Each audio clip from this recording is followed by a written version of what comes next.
நம்ம இந்த வீடியோவில் பார்க்க போகிறது சூர்யாவோட டாப் 10 மூவிஸ் கலெக்ஷனை பற்றி நம்ம இந்த வீடியோவில் பார்க்கலாம். அதுக்கு முன்னாடி நம்ம சேனல் சப்ஸ்கிரைப் பண்ணலாம், சப்ஸ்கிரைப் பண்ணிவிட்டு நம்மளுக்கு சப்போர்ட் பண்ணுங்கள். வாங்க வீடியோக்குள்ளே போகலாம்.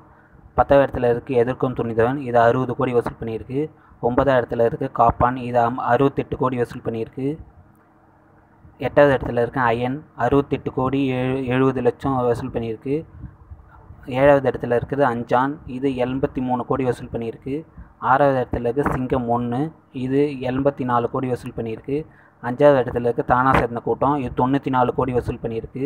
4வது இடத்துல இருக்குது சிங்கம் 3, இது 104 கோடி வசூல் பண்ணியிருக்கு. 3வது இடத்துல இருக்குது 7ஆம் அறிவு, இது 105 கோடி வசூல் பண்ணியிருக்கு. 2வது இடத்துல இருக்குது 24 மூவி, இது வேர்ல்டு வைட் கலெக்ஷன் பார்த்திங்கன்னா 108 கோடி வசூல் பண்ணியிருக்கு. ஃபஸ்ட் பிளேஸில் இருக்குது சிங்கம் 2, இது 122 கோடி வசூல் பண்ணியிருக்கு. இதில் உங்களுக்கு எந்த படம் பிடிச்சிங்க கீழே கமெண்ட்ஸ் பண்ணுங்கள். வேறு யார் யாருக்கு போடணுன்ட்டு கீழே கமெண்ட்ஸ் பண்ணுங்கள். நெக்ஸ்ட் வீடியோ போட ட்ரை பண்ணுறேன்.